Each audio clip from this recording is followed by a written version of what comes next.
इस श्रीमद् भागवत की गंगा, इसको करने से होता क्या है? तो इसको श्रीमद् भागवत में जो भागवत की गंगा को बहाने वाली जो गोपियां हैं वो कहती हैं, तव कथामृतम्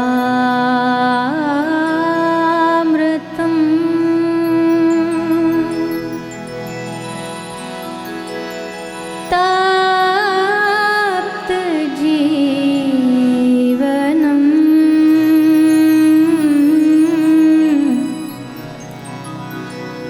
कविभिरीडितम्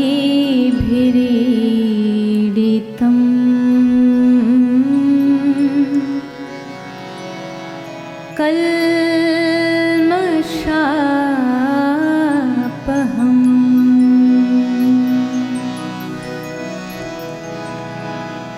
श्रवणमङ्गलम्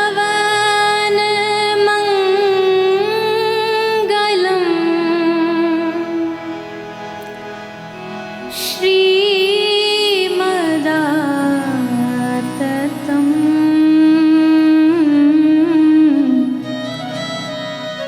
भुवि गृह्णन्ति ते भूरिदा जनाः भुवि गृह्णन्ति ते भूरिदा जनाः। तव कथामृतम तप्त जीवन। इस दुनिया में एक होता है विष, जहर, और एक होता है अमृत। और जिसने विष पिया वो महादेव आज यहाँ विराजमान है। लेकिन विष तो, जहर जो होता है पॉइजन, आपको कहीं भी दुनिया के स्टोर्स में उपलब्ध हो जाएगा, मिल जाएगा। आप कहीं भी जाओगे तो आपको प्राप्त हो जाएगा। पर अमृत कहाँ मिलेगा? आपने कहीं अमृत देखा है? किसी दुकान में, किसी शॉप पर, किसी स्टोर में? देखा है आपने? देखा ही नहीं, पिया भी है। कौन सा अमृत पिया है? तव कथामृतम तप्त जीवनम। भगवान की जो कथा का अमृत है, गोपियाँ कहती है असली जो अमृत है वो तव कथामृतम, तुम्हारी जो कथा है वो अमृत के समान है।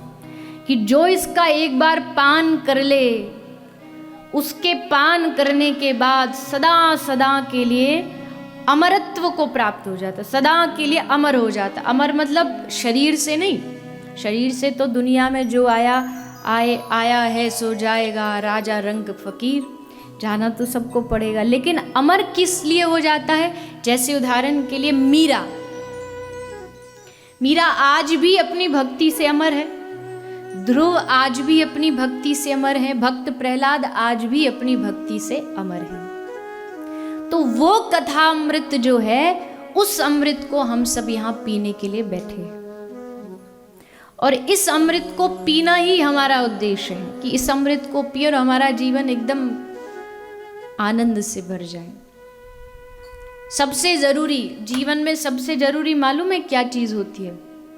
सबसे जरूरी चीज होती है फकीरों की मस्ती, एकदम वैराग्य भाव में, कोई किसी से लेना न देना, मगन रहना।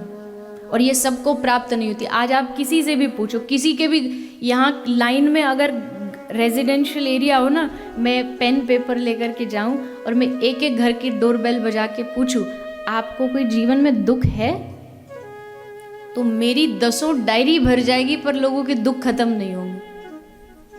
एक बार पूछ के देखो आपकी दुख है, तो वो आपको इतने लंबी चौड़ी दुखों की लिस्ट दे देगा कि आपको समझ नहीं आएगा कि इतने दुख है इसके जीवन में। और उसके छोड़ो, हमारे ही जीवन में कितने सारे हो सकते हैं। हमारे जीवन में कितने दुखों की लंबी चौड़ी लिस्ट हो सकती है। लेकिन फिर भी उसके बाद भी जिसने उसमें जीना और मस्ती से रहना सीख लिया तो समझ लो उसने भागवत को जान लिया, उसने भागवत को समझ लिया। जैसे उदाहरण के लिए एक फकीर महात्मा पड़ा था पेड़ के नीचे, एकदम आनंद में मस्ती में सोया था। एक आदमी भागा भागा आया, भागा भागा बोला, अरे महाराज सुनो सुनो सुनो, झोपड़ी में आग लग गई। तो वो फकीर बोला, मुझे क्या? उसने कहा, महाराज तेरी झोपड़ी में आग लग गई। तो उसने कहा, फिर तुझे क्या? मेरी में लगी है तो तुझे क्या, घर जा आराम से बैठ। ये जो मस्ती है ये भगवान की शरण में आने के बगैर और कहीं मिल नहीं सकती। ये मस्ती बाबा भोलेनाथ से सीखो, यहाँ विराजमान है।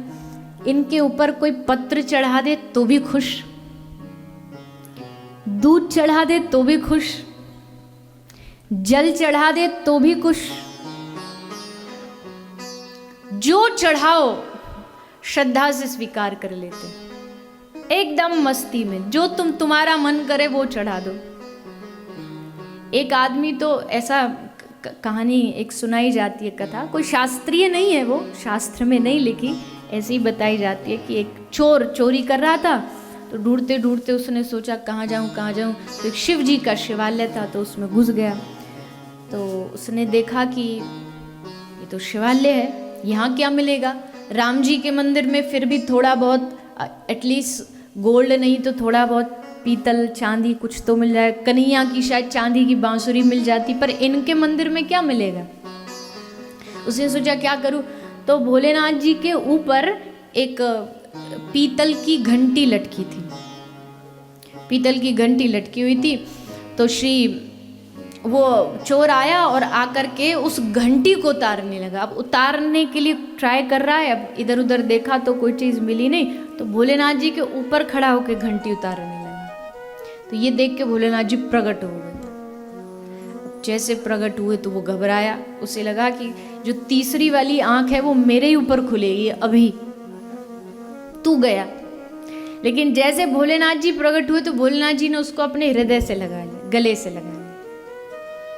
मैं तुझ पे बड़ा खुश हूं। उसने कहा खुश हूं? खुश वाला काम मैंने ऐसा कौन सा कर दिया? बोले दुनिया आती है, कोई मुझ पे बेलपत्र चढ़ाता है, कोई दूध चढ़ाता है, कोई जल चढ़ाता है, पर तू पहला इंसान है कि तू पूरा की पूरा चढ़ गया कि लो मैं तुम्हारा, त्वमेव माता च पिता, तो मैं सब कुछ मेरा तुम्हारा, लो चढ़ा दी। अब इसका मतलब ये नहीं कि ये काम कोई और कहीं कॉपी करके ट्राई करे, तो भयानक अपराध हो जाएगा, ऐसा होता नहीं।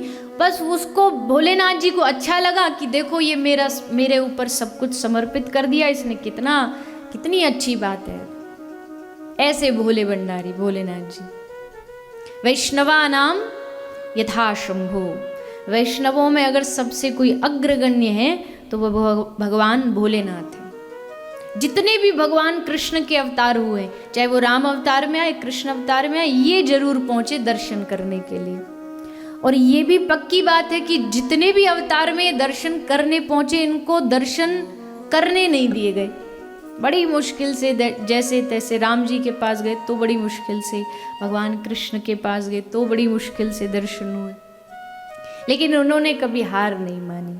जहाँ भगवान का जन्म हुआ वहीं पहुँच जाते हैं, वहीं भगवान का दर्शन करने के लिए।